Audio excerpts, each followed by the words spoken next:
छतरपुर जिले में एनसीईआरटी की पर्यावरण पुस्तक को लेकर शिकायत दर्ज कराई गई है, जिसमें लव जिहाद को बढ़ावा देने के आरोप डॉक्टर राघव पाठक ने लिखित शिकायत कर लगाए हैं।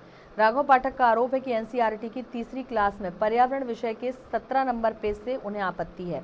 इस पेज में चिट्ठी आई है नाम का एक शीर्षक है, जिसमें रीना नाम की लड़की अहमद को छुट्टियों में अगरतला आने का निमंत्रण देती है और अंत में लिखती है, तुम्हारी रीना।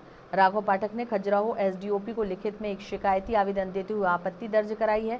साथ ही एनसीईआरटी प्रबंधन को भी मेल कर शिकायत दर्ज कराई है। डॉक्टर राघव पाठक का कहना है कि मेरी बेटी कक्षा तीसरी में पढ़ती है, इसलिए मैं इसे लेकर गंभीर हूँ।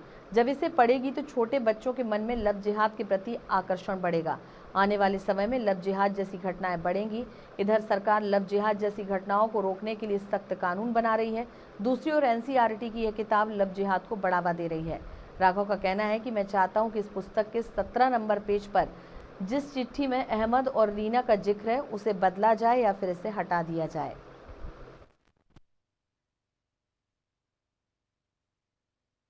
आज आप यहाँ क्यों आए हैं? एक विषय का मामला है।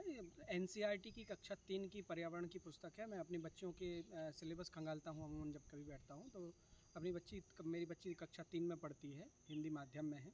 एनसीईआरटी की कक्षा 3 में एक पर्यावरण की पुस्तक में 17 अध्याय का प्रकरण है। इसमें एक चिट्ठी आई है नामक अध्याय है। इस अध्याय में अहमद नामक मित्र को रीना नामक उसकी एक दोस्त ने चिट्ठी लिखी है। इसको लेकर के मुझे आपत्ति है। उस आपत्ति के संदर्भ में जिस प्रकार से आजकल लव जिहाद का मुद्दा चल रहा है, लव जिहाद के प्रकरण सामने आ रहे हैं, तो हमारे बच्चों के 7 साल के बच्चों के मासूम मन पर क्या प्रभाव डाला जा रहा है। तो मुझे इस चीज़ को लेकर संदेह भी है कि कहीं किसी सोची समझी साजिश के अंतर्गत इस सिलेबस को तो नहीं डाला गया, जहाँ हिंदू बच्ची एक मुस्लिम मित्र को पत्र लिख रही है।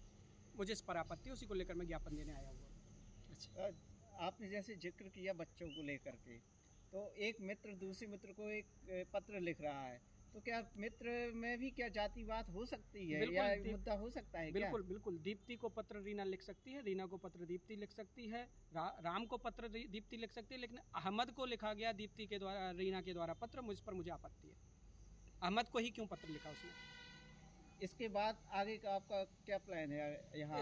इस बात को लेकर के मैं अपने जो मेरे क्षेत्र में हैं हमारे एसडीओपी महोदय, उनको मैंने ज्ञापन दे रहा हूँ और चाहता हूँ कि इस पर पड़ताल हो और जवाबदेह जो लोग हैं, जो जिम्मेदार लोग हैं, उनके कानों तक ये बात पहुँचे और इसके पीछे क्या सोची समझी स्ट्रेटजी थी, क्या सोच के अंतर्गत इस अध्याय को वहाँ पर शामिल किया गया, उसकी पड़ताल हो वैधानिक रूप से।